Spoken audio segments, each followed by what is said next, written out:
Kang Polieng. Nek tekan rampung 200. Ya ora rampung 100 wae. Berarti apa? Ya bener, Pak. Kowe iki goblok banget.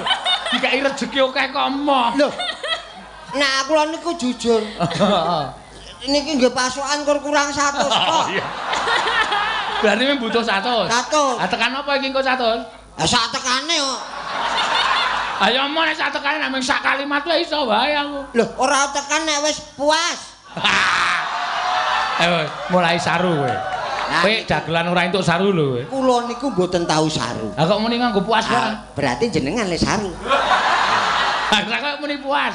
Loh, puas pendengar-pendengar itu dengan suara saya walaupun cuma sedikit gitu loh. Ah mana bisa puas wong gigi aja kurang kok puas. Loh kan bisa menggigil.